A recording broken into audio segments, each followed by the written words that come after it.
ويبشر المؤمنين الذين يعملون الصالحات أن لهم أجرا حسنا ماكثين فيه أبدا وينذر الذين قالوا اتخذ الله ولدا ما لهم به من علم ولا لآبائهم كبرت كلمة تخرج من أفواههم إن يقولون إلا كذبا فلعلك باخع نفسك على آثارهم إن لم يؤمنوا بهذا الحديث أسفا إنا جعلنا ما على الأرض زينة لها لنبلوهم أيهم أحسن عملا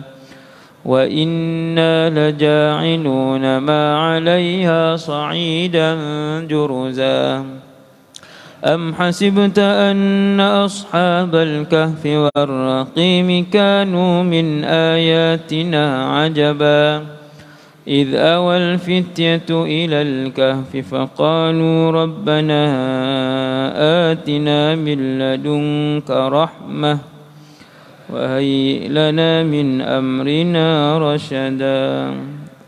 Ayat 1:1 hingga 1:10. أعوذ بالله من الشيطان الرجيم الذين كانت أعينهم في غطاء عن ذكري وكانوا لا يستطيعون سمعا أفحسب الذين كفروا أن يتخذوا عبادي من دوني أولياء إنا أعتدنا جهنم للكافرين نزلا قل هل ننبئكم بالأخسرين أعمالا الذين ضل سعيهم في الحياة الدنيا وهم يحسبون أنهم يحسنون صنعا أولئك الذين كفروا بآيات ربهم ولقائه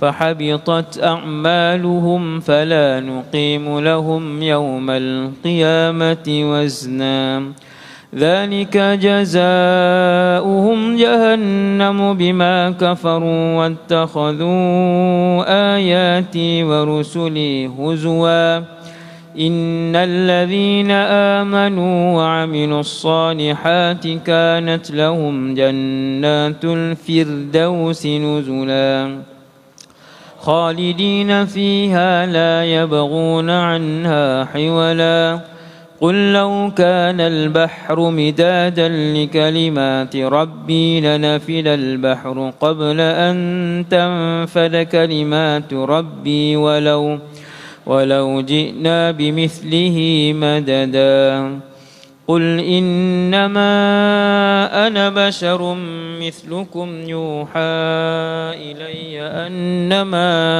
إلهكم إله واحد فمن كان يرجو لقاء ربه فليعمل عملا صالحا ولا يشرك بعبادة ربه أحدا صدق الله العظيم صلى الله ربنا على النور المبين أحمد المصطفى سيدي المرسلين صلى الله ربنا على النور المبين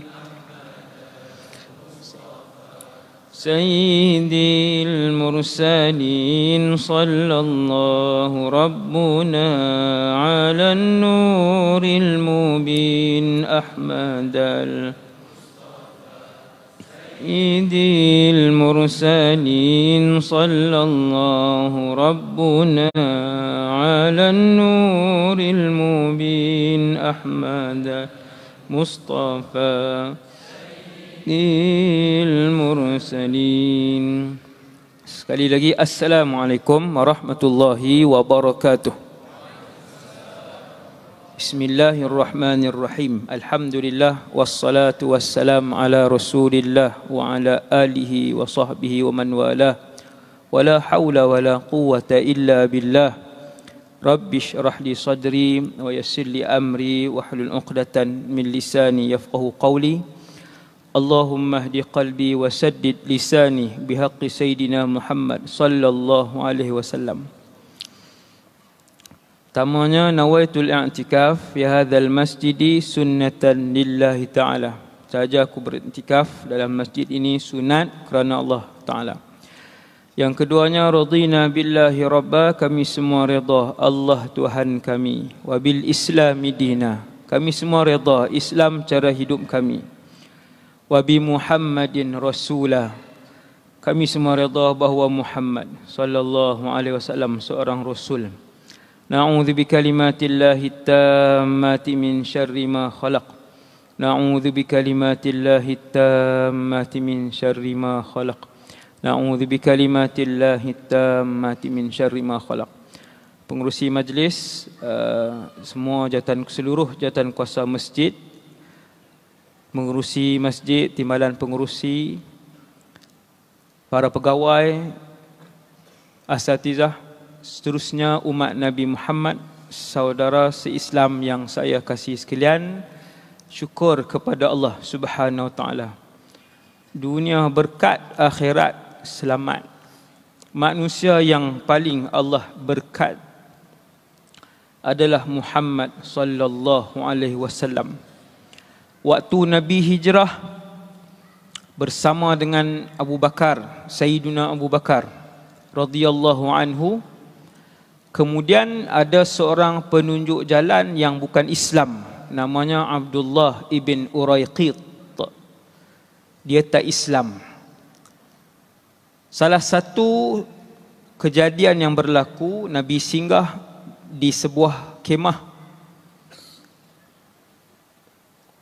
Seorang pasangan suami isteri yang bernama Abu Ma'bad dan Ummu Ma'bad. Kisah ini sahih. Nabi singgah.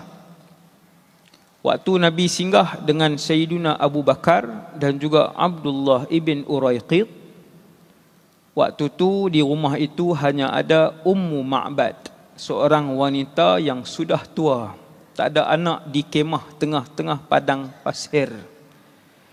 Adat orang Arab, mereka sangat memuliakan tetamu.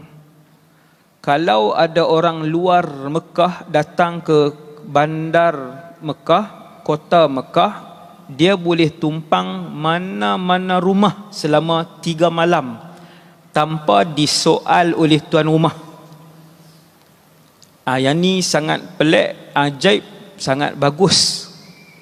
Kita hari ni kalau tumpangkan orang macam tu, bangun esok cerah, rumah tu cerah. Cerah bukan dia tolong cuci, dia tolong sapu barang-barang berharga. Sampai hari ini kebanyakan rumah Arab ada bilik tetamu khas. Maka Nabi singgah, Nabi minta untuk jadi tetamu.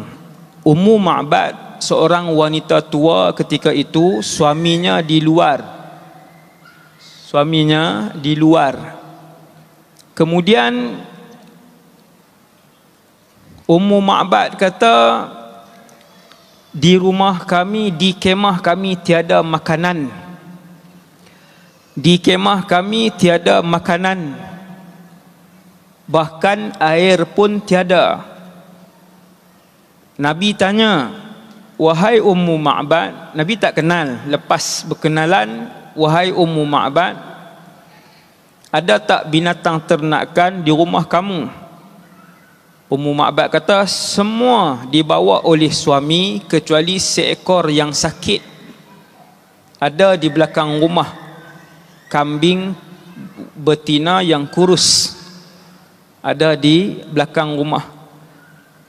Nabi ambil kambing tu, Nabi minta izin, wahai Ummu Ma'bad, izinkan aku untuk menggunakan kambing ini. Nabi letak tangannya di perut kambing betina itu, lalu mengembung perut kambing itu setelah Nabi ucapkan Bismillah. Bismillah aja. Bismillah, dengan nama Allah. Satu ucapan yang disebutkan oleh semua Rasul dalam dunia ini. Keluar rumah Bismillah, masuk rumah Bismillah, pakai baju Bismillah, nak mula ceramah Bismillah, nak makan Bismillah. Semua keadaan harian kita hanya dengan menyebut Bismillah, dengan nama Allah. Ummu Ma'bad melihat satu persatu yang berlaku dan melihat bagaimana Rasulullah melayan sahabat dan juga anggota musafir yang ada dalam kumpulan Nabi. Kemudian diisi semua bekas dalam rumah Ummu Ma'bad sampai penuh. Susu yang hasil daripada kambing betina kecil yang sakit, yang belum melahirkan anak. Setelah selesai, Nabi pun beredar dari tempat tu. Kemudian Abu Ma'bad balik. Abu Ma'bad bila balik, tengok dalam rumah semua bekas dipenuhi susu. Lalu Abu Ma'bad bertanya, "Wahai Ummu Ma'bad, tiada kambing yang aku tinggalkan kecuali yang sakit dan belum mengeluarkan anak.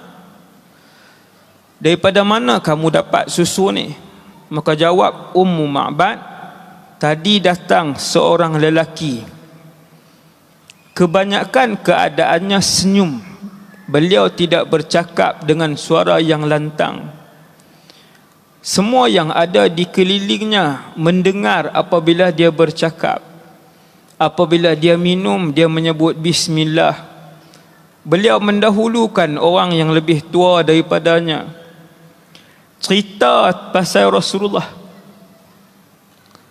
Baru berjumpa, tak cukup sehari pun, beberapa jam jumpa, satu orang asing menggambarkan sifat Rasulullah sallallahu alaihi wasallam sebagai satu lelaki yang penuh dengan akhlak yang mulia. Nabi tak bagi tahu aku Rasulullah. Nabi tak bagi tahu aku ni Allah Taala hantar sebagai pesuruh Allah. Berimanlah kamu kepada Allah. Nabi hanya menjalankan tanggungjawab dia sebagai seorang hamba Allah dan sebagai seorang pesuruh Allah.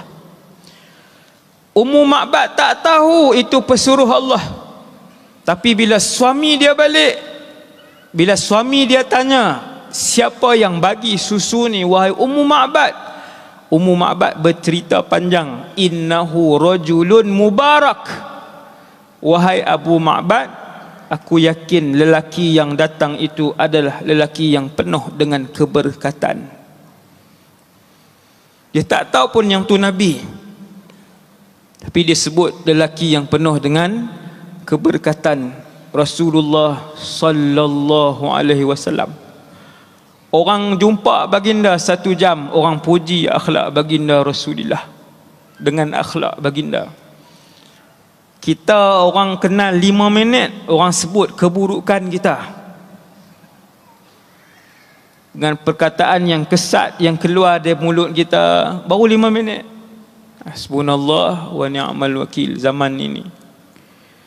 Maka lelaki dan manusia yang paling Allah berkat dalam alam ini adalah Rasulullah sallallahu alaihi wasallam, kerana beliau, baginda Rasulullah, manusia yang paling mentaati Allah Subhanahu wa taala. Itu rahsia dia.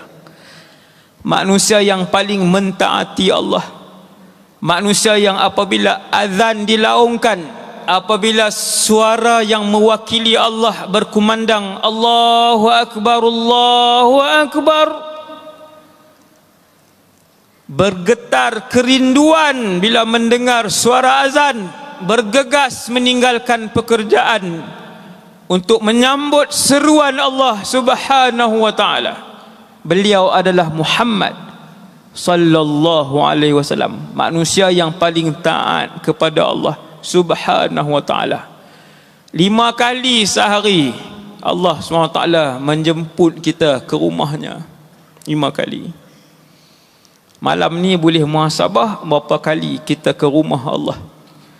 Kalau kita kerja dengan pejabat, tak boleh nak keluar, ada alasan tak main masjid, boleh semayang jemaah di pejabat.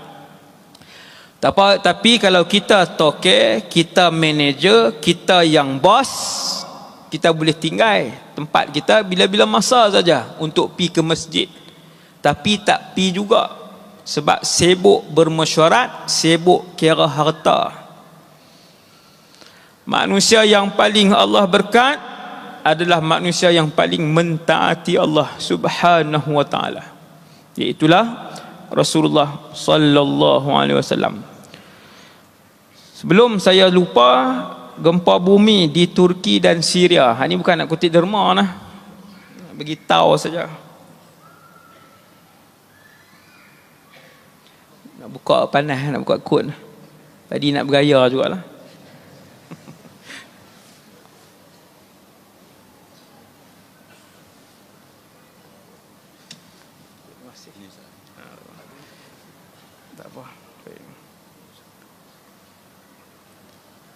Gempa bumi di Syria, saya alhamdulillah dulu belajar di Syria. Kami akan ke sana nanti bulan 8 bersama dengan tuan-tuan guru yang dulu pernah belajar di Syria. Adalah beberapa orang tuan-tuan guru. Semua tuan-tuan guru. Saya aja tolong angkat back. Bulan 8. Kemudian bila berlaku gempa bumi, masing-masing pakai kata boleh pi kan ni, sebab gempa bumi itu sudah ratusan tahun tidak berlaku. Wallahu alam, itu yang saya tahulah. Ratusan tahun di Syria, mana ada gempa bumi di Syria. Semalam saya berhubung dengan satu orang kawan kenal di Turki. Maklumat yang saya dapat di Turki, saya tanya dia macam mana dengan bantuan daripada NGO di seluruh dunia. Dia kata di Turki tak putus bantuan, sangat banyak. Sebab Turki ni dia moden, lapangan terbang dia banyak, tak ada sekatan, suasana politik dan sosial dia mengalu-alukan bantuan antarabangsa untuk masuk. Dia mudah lah, dia mudah. Barang pun banyak. Tetapi di Syria setakat semalam, di satu tempat yang kritikal baru masuk satu NGO, baru masuk satu. Jadi tuan-tuan tengok NGO yang buat kutipan untuk Syria tu, boleh inilah, boleh pakat bagilah. Syria ni umpama jatuh, ditimpa tangga, digigit serigala pula 3. Jatuh dah, ditimpa tangga pula, kena gigit pula lagi. Lepas jatuh, lepas ditimpa tu kena gigit pula. Itulah keadaan mereka yang mengalami perang sejak daripada 2011. Inna lillahi wa inna ilaihi raji'un. Mati di bawah timbunan 20,000. Mati di bawah timbunan 20,000. Saya ada kawan-kawan ramai di sana, mereka hantar video. Ada video yang viral, seorang ayah bersama dengan anaknya di bawah timbunan. Mati syahid ayah tu, dia mendakap anaknya di bawah timbunan dan anak dia selamat. Si ayah tu mati syahid. Ni kasih seorang ayah. Video real lah, mereka ambil video. Tuan-tuan, jadi bantuan ke Syria tak ada. Tolong jawablah orang kaya yang ada di Malaysia ni, yang mana yang dalam bank ada 1 juta ke atas, jawablah di depan Allah SWT. Saya tolong umum ya. Kalau saya ada 1 juta, saya bagi dah sikit. Saya tak ada 1 juta. Allah Ta'ala singgahkan duit tu di dalam akaun bank kamu, bukan untuk kamu seorang. Sebab tu dia ada zakat. Dia ada zakat, terutamanya yang ratus-ratus juta ni lah, yang ratus-ratus juta. NGO yang buat kutipan dapat banyak kutipan, jangan duk ambil 30% untuk pengurusan. Ni saya ingatkan NGO. Saya ingatkan NGO. Jangan ambil 30% untuk pengurusan, hantar semua. Hantar semua ke sana, sebab bantuan ke Syria sangatlah sedikit. Baru satu semalam saya telefon kawan yang duduk di sana. Baru masuk satu. Dan guru-guru saya yang mengajar di Institut Ma'had Al-Fathil Islami satu ketika dulu, dia terlibat secara langsung, Al-Syekh Mahmud Dahla. Sekarang ni hafizahullah, beliau terlibat secara langsung lah untuk membawa bantuan itu ke sana. InsyaAllah kalau tak ada apa-apa, saya akan ke sana lah, insyaAllah. InsyaAllah. Tapi saya tak buat kutipan apa. Saya nak minta direct kat orang yang kaya-kaya ni. Dia tak bagi, dia jawab lah. Ni saya umum siap-siap. Hak kaya-kaya, hak kenal saya tu tunggu lah. Nanti saya buat iklan, buh muka dia. Ni saya minta kat Tan Sri ni berapa kan. Nak bagi tak bagi, yang tu dia dengan Allah. Okey, tuan-tuan sekalian. Dalam 12 bulan ada 4 bulan Allah namakan bulan-bulan haram, iaitu bulan-bulan yang mulia dan ada fadilatnya. Zulqa'dah, Zulhijjah, Muharram, Rajab. Bulan yang 12 ada 4 bulan Allah namakan bulan haram kerana dia bulan yang mulia. Sebelum Nabi lahir dulu, 4 bulan ini Arab mengisytiharkan haram berperang kerana memuliakan 4 bulan ni. Islam datang, Rasulullah diutuskan, bulan ini masih dianggap sebagai bulan-bulan yang mulia. Zulqa'dah, Zulhijjah, Muharram, Rajab. Sekarang kita berada dalam bulan Rajab, maka dia bulan yang mulia. Yang pertama, Nabi membanyakkan amal ibadat dalam bulan Rajab. Yang ni confirm, tak ada khilaf. InsyaAllah Nabi membanyakkan ibadat dalam bulan Rajab.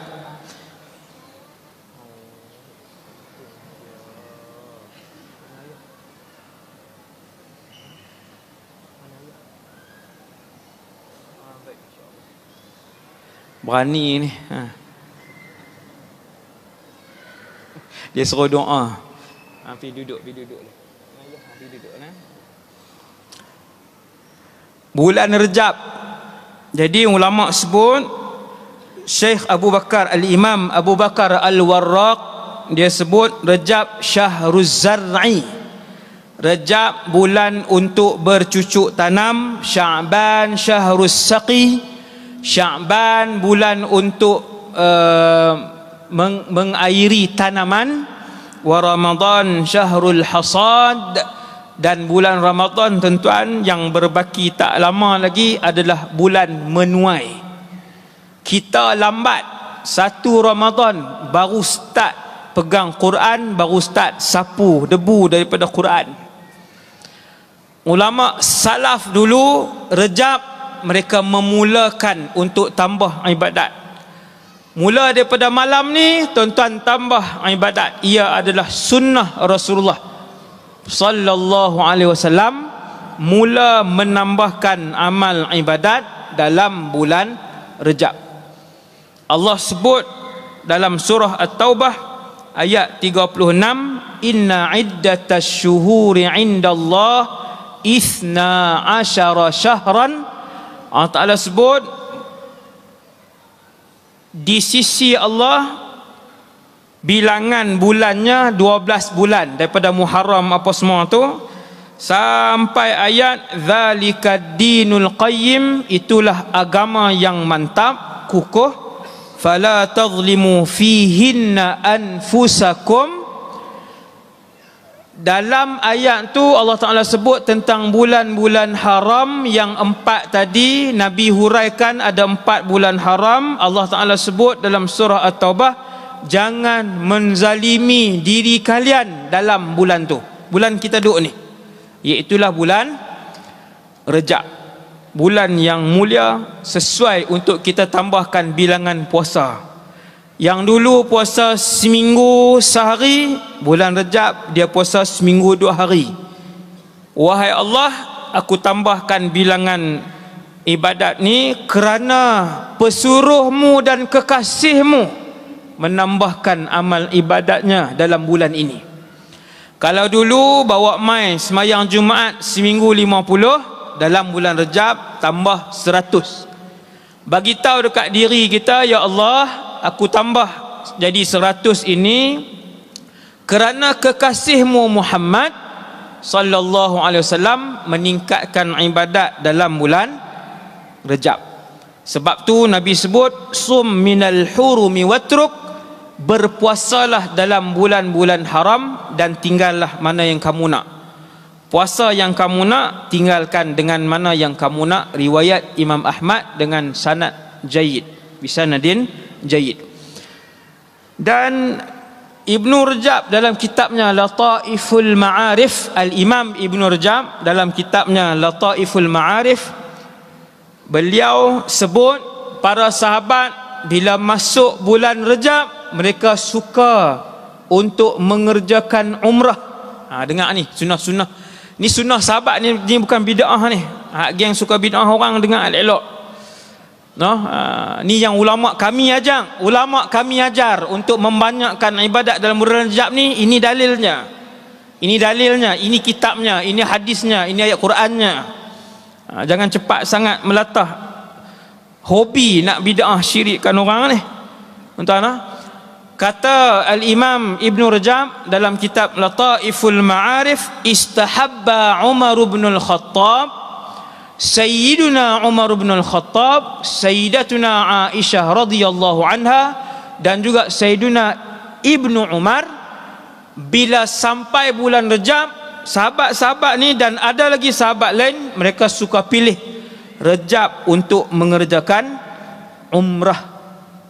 Rajab untuk mengerjakan umrah, bulan yang sahabat dan Rasulullah membanyakkan amal ibadat, persiapan untuk ke Ramadan, persiapan untuk masuk ke Ramadan.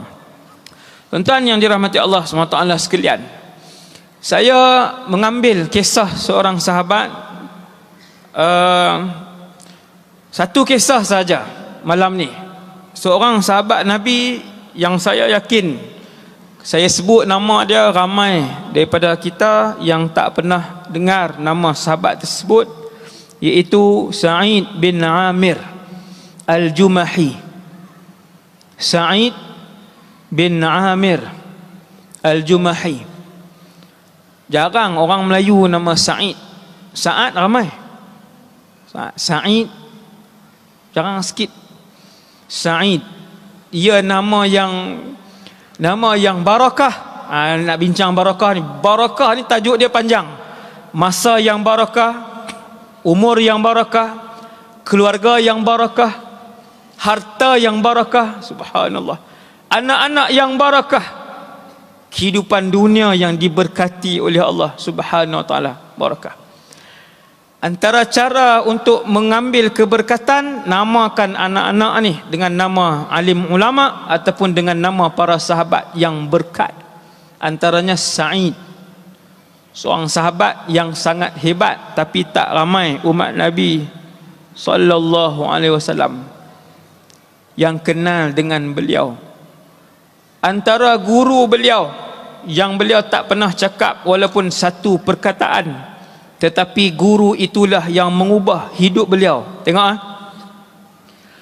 guru yang dia tak pernah cakap dengan guru tu satu perkataan pun, guru tu pun tak pernah bercakap dengan dia satu perkataan pun, tetapi guru itulah yang mengubah pendirian dan kehidupan beliau.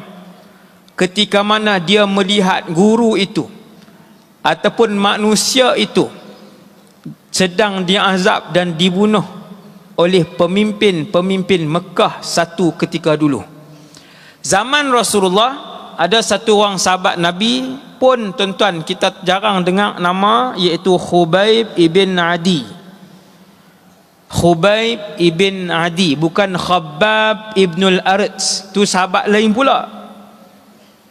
Khabbab satu orang sahabat yang diseksa. Dia hidup zaman Rasulullah, dia diseksa, disalai di atas api sehingga kelihatan tulangnya.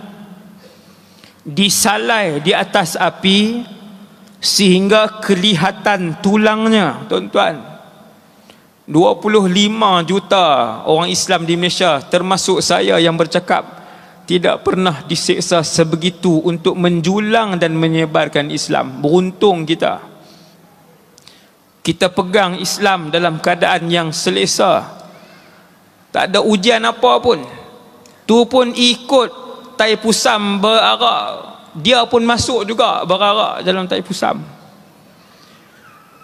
Minggu lepas saya dapat, ni bukan keluar tajuk ni, saya dapat video. Itu pertama kali saya tengok dan saya terkejut. Video tu di satu negeri di Malaysia. Orang Hindu berarak Tai Pusam, bawa berhala cucuk apa semua tu. Orang Melayu ada ramai dalam tu, berarak juga. Pun bersiul menyanyi juga. Saya tengok balik video tu, tengok. Ada satu ustaz tu, dia share video tu, baru je berlaku. Dia kata, ustaz, tolong sebutlah, ni umat Islam kita di sebuah negeri berarak sekali dengan berhala, dengan orang yang sembah syaitan dalam tu. Apa yang mereka tu sebut, tu acara keagamaan mereka. Tak boleh, dia bukan adat, dia bukan budaya, dia acara keagamaan. Itu kali pertama saya melihat inna lillahi wa inna ilaihi raji'un. Saya ulang banyak kali video tu. Saya ulang sebab saya tak pernah tengok orang Islam sertai perarakan Tai Pusam. Itu kali pertama saya tengok. Rupanya dah berlaku sejak 3-4 tahun kebelakangan ni. Seronok, tak ada kerja. Dia jadi masa kosong. Dia jadi nak isi, nak gembira, berhibur. Hasbunallah wa ni'mal wakil. Sampai tak ada had nak berhibur, sampai tak ada had. Dengan berhala-berhala tu kamu ikut. Dengan dia duk menyanyi pun kamu melompat-lompat menyanyi dalam tu. Ada yang tak bertudung, Melayu Islam, ada yang bertudung. Saya tengok, saya kata la ilaha illallah. Malaysia, ingatkan luar. Kan? Jagalah tuan-tuan, anak-anak yang akan dipersoalkan di hadapan Allah Subhanahu wa taala. Ibu ayah tolong tengok anak-anak sampai ke perarakan Tai Pusam, mereka ikut anak-anak baru ni. Wal'iyadzubillah, inna lillah wa inna ilaihi raji'un. Sa'id bin Amir, dia tengok satu orang lelaki nama Khubayb ibn Adi. Waktu ni kisah ini berlaku, Rasulullah dah hijrah pergi Madinah. Nabi telah berhijrah ke Madinah Munawwarah, semua sahabat. Mekah tidak berbaki orang Islam kecuali sedikit yang sangat. Semua dah hijrah ke Madinah. Berlaku perang Badar, umat Islam menang perang Badar. Baru 2 tahun bentuk negara Islam Madinah, umat Islam dengan bantuan Allah, dengan izin Allah, dengan kasih Allah menang. Walaupun bilangan mereka sedikit. Dengarlah semua umat Nabi Muhammad, umat Islam selalunya menang apabila iman mereka sempurna dengan Allah.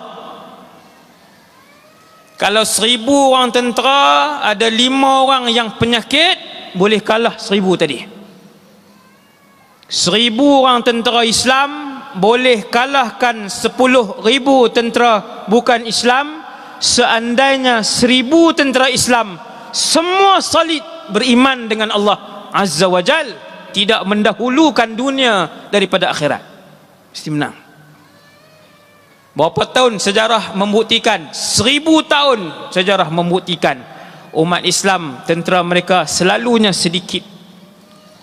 Akhir zaman nanti 2023, akhir zaman nanti akan berulang peperangan itu. Kita akan bertempur dan menghadapi tentera bukan Islam. Bilangan kita ratusan kali ganda lebih kecil, tetapi kita akan menang dengan izin Allah Subhanahu wa taala.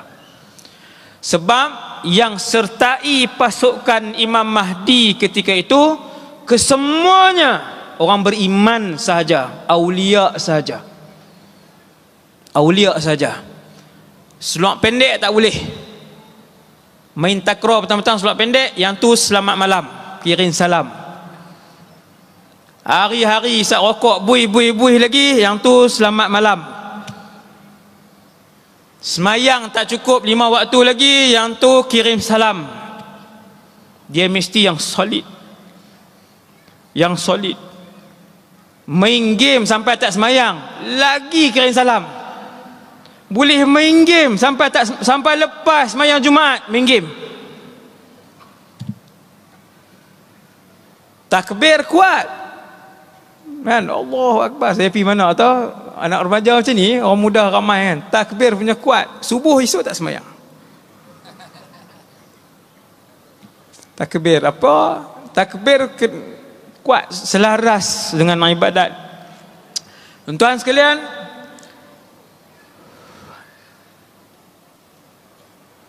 orang Quraisy dia tangkap beberapa sahabat Nabi, antaranya Khubayb ibn Adi. 9 saya habis, tuan-tuan yang risau. 9 saya berhenti. InsyaAllah. Kisah kita dapat yang iktibar, pegang sampai akhir hayat untuk bawa keluarga kita sama-sama masuk dalam syurga insyaAllah. Pemimpin Quraisy berjaya tangkap beberapa sahabat Rasulullah, antaranya Khubayb bin Adi.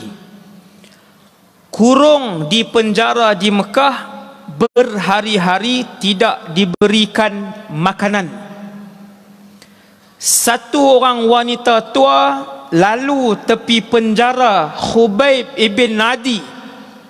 Setelah hari ketiga, hari keempat tidak diberikan makanan, kata jariyah wanita itu, dia kata, demi Allah, aku melihat buah-buahan di tangan Khubayb, yang mana buah-buahan itu bukan pada musimnya. Makan buah.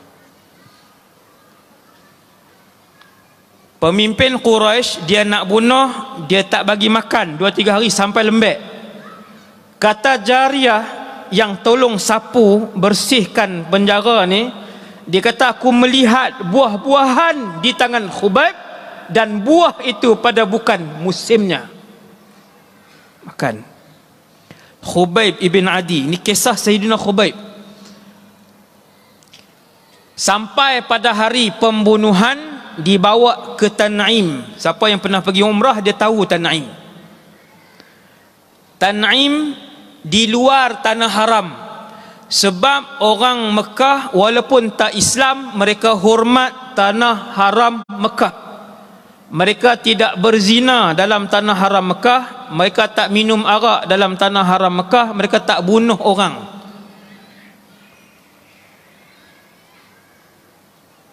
Orang Arab zaman tu walaupun tak Islam, mereka takkan bunuh orang dalam tanah haram. Nak bunuh orang, dia keluarkan daripada tanah haram ke Tan'im, tanah halal. Keluar ke Tan'im. Bawa Khubayb ibn Adi, buat pengumuman dalam TV, radio, semua. Contohlah ni, contoh. Buat pengumuman, semua penduduk Mekah keluar ke Tan'im untuk menyaksikan dan memberikan penghinaan terakhir kepada musuh Mekah, iaitu sahabat Nabi Muhammad sallallahu alaihi wasallam. Khubayb diikat, disalibkan, bukan kerana mereka beragama Kristian, bukan. Tapi bila ikat orang, kayu yang dibuat macam tu, sebab tangan nak ikat macam tu, maka Arab pun guna perkataan yuslabu. Disalib tu maksudnya diikat pada kayu yang berbentuk T tu. Yuslabu. Khubayb ibnu Adiyin. Disalibkan Khubayb, seluruh penduduk Mekah telah pun sampai. Kata Sa'id bin Amir, ni hero cerita ni, dia belum Islam, dan ketika itu usianya masih remaja. Disebabkan aku remaja, aku masuk celah-celah bawah sampai ke depan, sehingga aku melihat Abu Sufyan bin Harb dan Safwan ibn Umayyah dan beberapa menteri-menteri kanan Quraisy ketika itu. Menteri-menteri kanan Quraisy diberi duduk tempat depan sekali untuk memberi penghinaan terakhir. Semua penduduk Mekah ribuan telah berkumpul. Ketika Khubayb disalib, aku mendengar satu permintaan daripada Khubayb, iaitulah, wahai pemimpin Mekah, izinkan aku solat 2 rakaat semayang. Penyejuk hati umat Nabi Muhammad sallallahu alaihi wasallam, yang membuatkan seseorang itu berada seakan-akan sangat hampir kepada Allah Subhanahu wa taala, ialah ketika mana seseorang itu solat. Dan beruntunglah manusia yang akhir hayatnya dipilih oleh Allah ketika mana dia solat sujud kepada Allah Subhanahu wa taala. Sebab waktu mati tidak boleh dipilih dan tidak boleh dibeli. Sekalipun kamu mempunyai 100 bilion USD, kamu tak boleh pilih. Bila Allah mematikan seseorang itu dalam keadaan sujud, bermaksud itulah pilihan Allah dan hadiah kemuliaan Allah Subhanahu wa taala kepada orang tu. Allah nak muliakan dia, bertemu dengan Allah, berpisah roh daripada tubuhnya dalam keadaan yang paling mulia kehidupan orang tu, iaitulah dia rokok atau sujud ataupun menyembah Allah Subhanahu wa taala. Khubayb tak minta untuk balik rumah 2 hari 1 malam. Khubayb tak minta untuk makan makanan yang sedap buat kali yang terakhir. Permintaan terakhir Khubayb satu saja, solat 2 rakaat. Itulah permintaan manusia-manusia yang berhati akhirat. Manusia-manusia yang berhati akhirat sentiasa mendahulukan Allah dan Rasulnya dalam kehidupan dia. Dia nak buat keputusan dalam rumah tangga dia, dia utamakan akhirat. Dia nak buat keputusan dalam perniagaan dia, dia utamakan akhirat halal dan haram. Dia nak buat keputusan dalam kerjaya dia utamakan akhirat. Pekerjaan aku ataupun benda yang aku buat ni halal ataupun haram di sisi Allah Jalla Jalaluh. Da'ni arka'u rak'atain, berikan aku untuk solat 2 rakaat. Bukan nak jumpa dan bercakap dengan anak dan isteri, tak ada. Anak dan isteri, ketika mana orang-orang soleh meninggal dunia, para malaikat datang berduyun-duyun bagi tahu, la takhaf wala tahzan, jangan kamu takut wahai si soleh yang mati, jangan kamu sedih, urusan keluarga kamu akan diselesaikan oleh Allah Subhanahu wa taala. Ini hari pertama kematian orang-orang soleh. Jangan risau, jangan takut, Allah akan selesaikan urusan keluarga kamu. Sebab tu para sahabat mereka tak risau solat 2 rakaat. Permintaan terakhir Khubayb ibn Adi diterima oleh pemimpin Quraisy. Selalunya raja ni dia zalim macam mana pun dia akan tanya, ada permintaan terakhir? Tuan-tuan tengoklah cerita-cerita kerajaan dulu, kalau dia nak hukum bunuh dia akan tanya, apa permintaan terakhir kamu? termasuk Fir'aun yang membunuh Masyitah. Fir'aun, manusia yang paling zalim atas dunia ni, waktu dia bunuh Masyitah dan 4 orang anak Masyitah, 4 orang anak Masyitah, dia tanya Masyitah, apa permintaan terakhir kamu? Ini dalil dia. Dia tanya, maka Masyitah pun jawab. Adalah cerita dia panjang, cari sendiri. Tuan-tuan cari. Menarik cerita wanita yang hebat. Setelah dia solat, Khubayb ibn Adi, satu orang guru yang saya sebut tadi, belum ada satu perkataan dia bercakap dengan Sa'id, dan Sa'id bin Amir belum sempat bercakap satu pun perkataan, tetapi Khubayb itulah yang mengajarkan kepada Sa'id erti kehidupan dunia dan akhirat ini. Nampak tuan-tuan? Ajaib, Masya Allah. Apabila Khubayb selesai solat, dia melihat ke arah pemimpin-pemimpin Quraisy yang duduk di atas kursi-kursi hebat tadi. Dia kata, aku sengaja memendekkan solat tadi kerana risau kamu sangkakan aku takut dengan mati.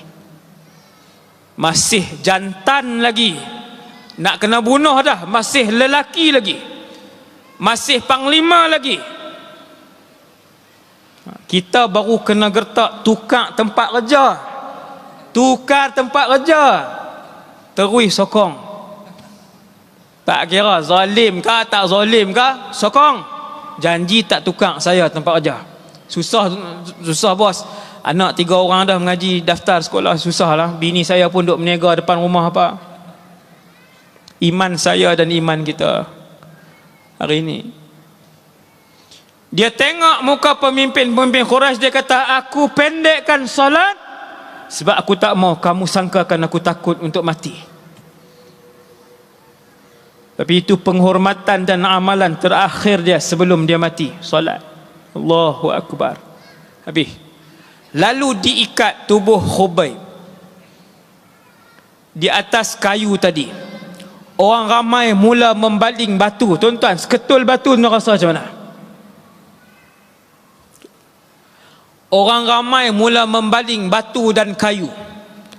Darah mula bercucuran daripada tubuh Khubayb. Lalu pemimpin Quraisy mengarahkan untuk pekerja bunuh itu memotong tubuh Khubayb sedikit demi sedikit. Lalu anggota tubuh sahabat Nabi yang bernama Khubayb ibn Adi radhiyallahu anhu dipotong kakinya. Pemimpin Quraisy bangun. Wahai Khubayb, kalau kamu nak aku bebaskan kamu sekarang, gantikan dengan tempat kamu itu dengan tubuh Muhammad sallallahu alaihi wasallam. Sallallahu alaihi wasallam tu saya sebut. Pemimpin Quraisy tu kata, wahai Khubayb, aku turunkan kamu sekarang. Kalau kamu tebuskan diri kamu dengan tempat dan jasad Muhammad, walaupun tubuh kamu sedang dan telah dipotong sekarang ni, potong kaki.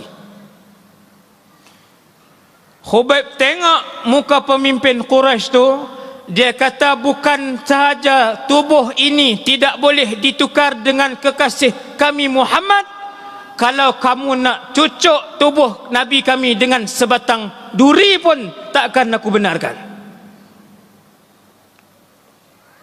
Kamu nak lukakan tubuh kekasih kami dengan sebatang duri, takkan aku benarkan. Yang tu bukan kena potong kuku tuan-tuan. Bukan potong kuku, dipotong. Lalu dipotong tubuh Khubayb sedikit demi sedikit sebelum beliau menghembuskan nafas yang terakhir. Beliau mendongakkan kepalanya ke langit. Allahumma ahsihim adada waqtulhum bidada wala tubqi minhum ahada. Kata Sa'id, aku mendengar doa itu dan aku menghafal doa itu. Ya Allah, kira mereka seorang demi seorang. Khubayb kata, kira mereka seorang demi seorang. bunuh mereka semua sekali yang hadir ini, dan jangan tinggal seorang pun. Tuan-tuan, waktu tu yang hadir tu semua bukan Islam. Wala tubqi minhum ahada, jangan kau tinggalkan seorang pun. Semua yang hadir tu mati. Ni mati dalam perang ni mati dalam perang ni. Kalau yang tak mati, masuk Islam.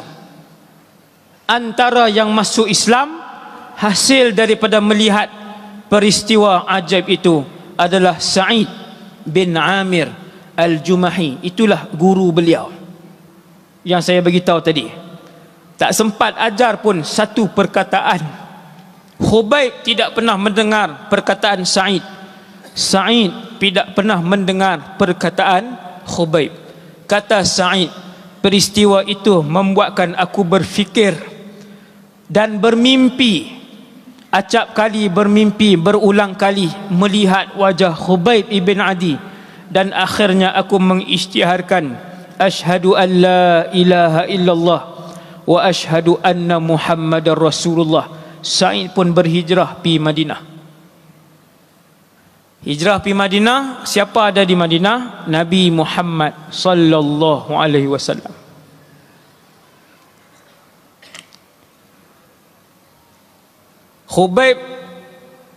Sa'id ibn Amir, bismillah.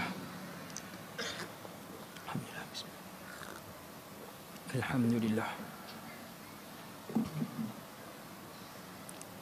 Sa'id hijrah ke Madinah, duduk dengan Rasulullah, jadi anak murid yang rapat, sehingga terkenal di kalangan sahabat.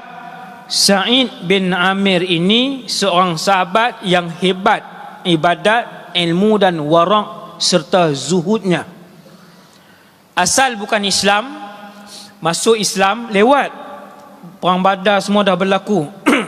Masuk Islam, melazimi Rasulullah sallallahu alaihi wasallam, menjadi seorang sahabat yang dihormati oleh sahabat-sahabat lain yang hebat.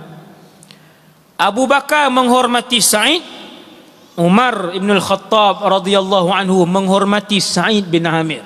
Muda lagi, tapi zuhud dia, wara' dia, abid dia, banyak beribadat Sa'id bin Amir. Sampai Nabi wafat, Abu Bakar pun wafat, Sayyiduna Umar bin al-Khattab panggil Sa'id bin Amir. Ketika Sayyidina Umar menjadi presiden umat Islam, semua tolak, tak mau jadi presiden. Tak sama dengan zaman hari ini. Kita berebut, pijak lagi boleh. Ni tak kata kat siapa lah, semua serupa. Hak warna apa pun lebih kurang ya. Tu dia. Ni adil lah. Kita zaman hari ini pulun untuk naik dan pegang. Zaman dulu salafus saleh, para sahabat bersumpah-sumpah dengan nama Allah, tak mau jawatan. Miskin kot ustaz, mana nak ada bilion-bilion ni. Sebab zaman dulu miskin kot ustaz tu yang tak berebut.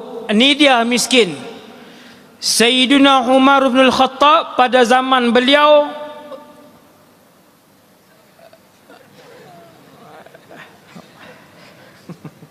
Sayyidina Umar bin al-Khattab pada zaman beliau, Rom dan Parsi dikalahkan. Saya tak mau cerita lah tuan-tuan. Rom dan Parsi ini lagi kaya daripada Amerika dan Rusia hari ini. Dari sudut kekayaan, lebih kaya daripada Amerika dan Rusia hari ini. Tuan-tuan bayang kalau jadi presiden zaman tu. Sayyidina Umar panggil Sa'id bin Amir. Lepas berbincang, bersembang, kata Sayyidina Umar, wahai Sa'id, aku lantik kamu jadi gubernur Homs. Gubernur ni menteri besar zaman hari ni, Homs. Kaya tuan-tuan, semua negara-negara Islam kaya raya.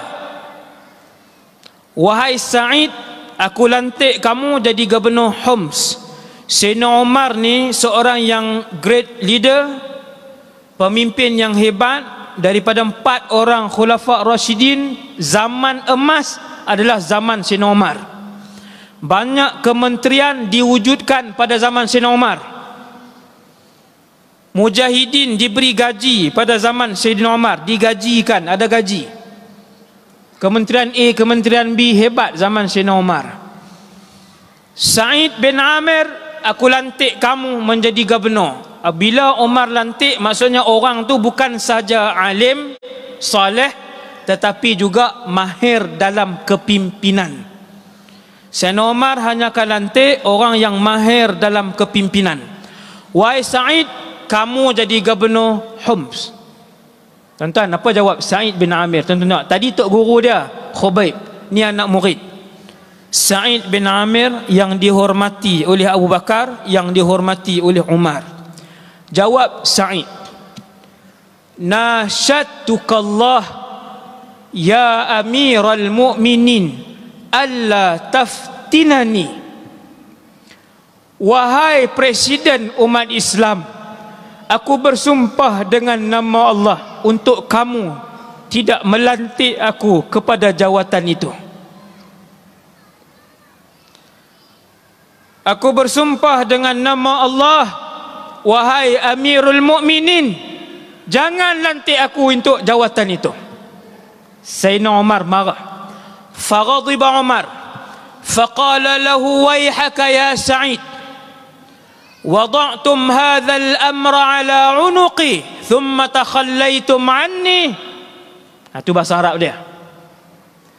Dia kata, bahasa terjemah bahasa kita, Sayyidina Umar jawab, celaka kamu wahai Sa'id. Marah, jadi marah. Kalian letakkan beban ini di tengkok aku, kemudian kalian lari tinggalkan aku. Beban, tuan-tuan. Beban. Amanah itu beban. Tanggungjawab itu beban. Jawatan itu beban. Kamu Perdana Menteri Malaysia, 30 juta di bawah kamu akan disoal oleh Allah Jalla Jalaluh. Ni saya umum. Saya umum, ni tanggungjawab saya untuk sebut di hadapan pemimpin. Siapa pun kamu, bermula daripada Perdana Menteri, kamu Sultan, kamu Menteri Besar, berapa orang rakyat di bawah kamu, tiap-tiap orang itu akan disoal oleh Allah Jalla Jalaluh. Selesai tanggungjawab saya. Saya dah beritahu. Sebab itu para sahabat, walaupun mewah ketika itu, harta Madinah sangat banyak, 1000 kali ganda lebih banyak daripada perbendaharaan Malaysia. Sangat banyak. Tetapi mereka bersumpah-sumpah untuk tak mau jawatan ini, kerana mereka tahu innahu la nadamah. Seperti mana Nabi sebut kepada seorang sahabat, Nabi kata, ya Aba Dhar, wahai Abu Dhar, jawatan itu tanggungjawab dan ia adalah penyesalan di hari kiamat. Ia bukan benda yang dibangga-banggakan. Yang berebut ni orang hari ni saja berebut. Tak kira halal haram dah, berebut, janji naik. Saya tak tuju ke siapa, tuan-tuan, siapa-siapa sajalah, jawatan apa pun, daripada ketua kampung sampai lah yang atas. Senang, semua dapat seorang sikit, termasuk saya lah. Sayyidina Umar kata, tak boleh, kamu gubernur, hantar pergi ke Homs. Homs ni di Syria. Pergi. Sebelum pergi, Sayyidina Umar kata, aku nak tentukan allowance kamu. Wahai Sa'id, aku nak tentukan allowance kamu. Sa'id kata, tak perlu. Bayaran tahunan Baitul Mal sudah mencukupi. Duit Baitul Mal, duit zakat, dah cukup, tak perlu. Dia pergi bawa ahli keluarga, pergi ke Homs. Selepas beberapa bulan, datang wakil-wakil pemerintah daripada seluruh dunia Islam, wakil daripada Homs, wakil daripada Dimashq, wakil daripada Qahirah, wakil daripada Kufah, wakil daripada Baghdad. Sayyidina Umar menghadap Sayyidina Umar. Sayyidina Umar kata, tulis nama fuqara di negeri kamu, orang-orang fakir. Lalu sampailah senarai nama fuqara, orang-orang fakir Homs. Sampailah senarai nama orang-orang fakir daripada negeri Homs. Sayyidina Umar membaca satu persatu fulan bin fulan, fulan bin fulan, sampailah kepada nama Sa'id bin Amir Al-Jumahi. Sayyidina Umar bertanya, amirukum faqir? Gubernur kalian fakir? Lalu jawab wakil daripada Homs itu, ya, gubernur kami fakir. Bahkan aku melihat beberapa hari di rumahnya tidak dihidup dan dibakar api untuk dimasak makanan. Amanah macam tu sekali. Amirukum faqir? Gubernur kalian fakir? Ya, gubernur kami fakir. Menangis Sayyidina Umar sehingga membasahi jenggot Sayyidina Umar radhiyallahu anhu. Menangis kegembiraan, bukan dia menangis sedih. Sayyidina Umar gembira kerana itu pewaris Nabi sallallahu alaihi wasallam. Kerana itu adalah manusia yang ditarbiah oleh tangan Rasulullah sallallahu alaihi wasallam. Sayyidina Umar kata alhamdulillah. Syukur dia seronok. Bukan dia sedih, dia seronok. Tapi bagi juga duit. Sayyidina Umar bagi 1000 dinar. 1000 dinar ni lebih kurang 700 ribu ringgit zaman hari ni. Bagi 1000 dinar, letak dalam karung tu, bagi. Daripada Madinah, Putrajaya waktu tu di Madinah, pusat pentadbiran Islam, pergi ke Homs lebih kurang 1000 kilometer, lebih kurang lah. Bawa 1000 dinar untuk Sa'id. Sampai di rumah Sa'id, letak di tangan Sa'id. Sa'id kata, apa ni? Presiden umat Islam bagi 1000 dinar. Menjerit Sayyidina Sa'id dengan ucapan yang pertama daripada mulut dan hatinya, inna lillahi wa inna ilaihi raji'un. Lalu datang isteri Sa'id, wahai Sa'id, atuwuffiya amirul mu'minin? Apakah presiden umat Islam meninggal dunia? Sa'id kata, bal ashadda minhu, bahkan lebih buruk daripada itu. Apakah umat Islam kalah dalam peperangan? Sayyidina Sa'id kata, bahkan lebih buruk daripada itu. Ya Sa'id, apa yang berlaku? Jawab Sa'id, dunia telah masuk ke dalam rumah kita. Dunia sedang merosakkan akhirat kita. Maukah kamu, wahai isteriku, wahai isteriku, maukah kamu kita selesaikan dunia ini? Isteri dia kata na'am. Lalu diletakkan wang itu, dibahagikan setiap dinar itu ke rumah-rumah fakir, sedangkan rumah mereka juga termasuk dalam rumah fakir. Ini pemimpin dulu, tuan-tuan. Akhirnya berita tu sampai kepada Sayyidina Umar. Last ni 5 minit, saya lajak sikit. Lajak sikit saja. Akhir sekali Sayyidina Umar dia turun buat spot check, turun sampai di Homs. Sayyidina Umar panggil DO lah zaman kita hari ni, panggil DO semua. Ada tak nak komplain tentang gubernur? Dia berkata ada. 4 benda kami nak komplain. Sepanjang berapa tahun dia jadi gubernur, kami nak komplain 4 perkara. Sayyidina Umar kata, sebelum kamu semua komplain, esok semua datang panggil gubernur kamu. Keesokan harinya DO ni datang, bawa 4 komplain paling besar yang tak puas hati. Panggil Sayyidina Sa'id bin Amir. Kata Sayyidina Umar, hati aku berdebar kerana aku takut Sa'id ini melakukan dosa dan salah laku dalam pentadbiran. Takut. Aku risau pada malam tu untuk aku kecewa dengan Said ini. Maka berhimpun DO ni nak mengacum lah, orang Kedah kata mengacum, mengadu. Maka 4 benda. Yang pertama, kata DO ni, Said ni main kerja lambat. Waktu syuruk baru dia main kerja, lebih kurang pukul 8 pagi tu lambat. Maka Sayyidina Umar kata, wahai Said, jawab, kenapa masuk kerja syuruk baru masuk kerja? Pergi tengok hal rakyat, masuk pejabat lah. Jawab Said, ya Amirul Mukminin, tidak pernah aku kabarkan kepada siapa, di rumah kami tiada pembantu. Akulah yang mengangkut air bersih daripada perigi yang jauh. Akulah yang menguli tepung. Akulah yang membakar roti. Dan akulah yang menghidangkannya kepada isteri dan keluarga aku. Tuan-tuan, sudah gubernur dia pula yang buat. Kita secawan air pun tak pernah buat untuk isteri. Ini nak bubuh hak orang lelaki pula. Hak perasan bos ni. Hak perasan ketua keluarga ni. Secawan air tak pernah bancuh untuk isteri. Subhanallah. Suami misali. Kata Said, ya Amirul Mukminin, kami tidak ada khadam.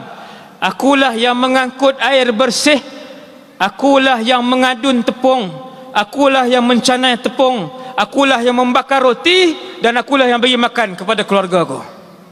Sebab tu aku keluar lambat. Kata Amirul Mukminin, kamu bebas daripada tuduhan itu. Tuduhan yang kedua, Said bin Amir tidak bekerja pada waktu malam. Pula dah, malam kena kerja juga. Siang saja dia sampai maghrib je, kemudian dia masuk rumah. Dia tidak menerima aduan. Mesyuarat tak mau malam. Wahai Said, jawab. Kata Said bin Amir, ya Amirul Mukminin, ini rahsia aku dengan Allah. Aku tak pernah bagi tahu kepada sesiapa pun. Seluruh siang aku khidmatkan untuk masyarakat Homs, dan seluruh malam aku beribadah kepada Allah Jalla Jalaluh. Semayang malam. Subhanallah. Aduan yang ketiga,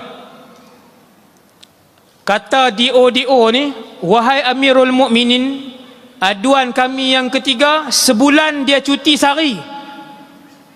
Kami tak puas hati. Ni jahat sungguh ni.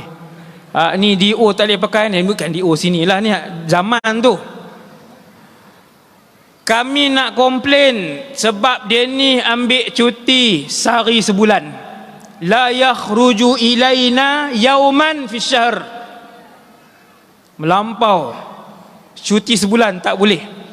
Maka jawab wahai Said bin Amir kata, wahai Amirul Mukminin, sehari itulah untuk aku dengan keluarga aku. Kamu bebas tuduhan itu wahai Said, kata Sayyidina Umar. Dan yang keempatnya, kata pemimpin-pemimpin kawasan ni, wahai Amirul Mukminin, kalau dalam majlis rasmi, Said gubernur kami ni, dia suka pitam. Dia sering pitam dalam majlis rasmi kami. Maka kata Said, wahai Amirul Mukminin, aku pitam kerana aku teringat peristiwa aku melihat Khubayb ibn Adi radhiyallahu anhu. Sampai pitam, teringat kisah guru dia yang tidak langsung, yang mati syahid di hadapan puluhan ribu orang pada zaman tu. Jadi tuan-tuan, yang tu saja untuk malam ni. Sekadar tu dulu. Semoga ia menjadi iktibar, panduan kepada kita semua dalam kehidupan kita. Wassallallahu ala Sayyidina Muhammad wa ala alihi wasallam. Terima kasih kepada seluruh pengurus.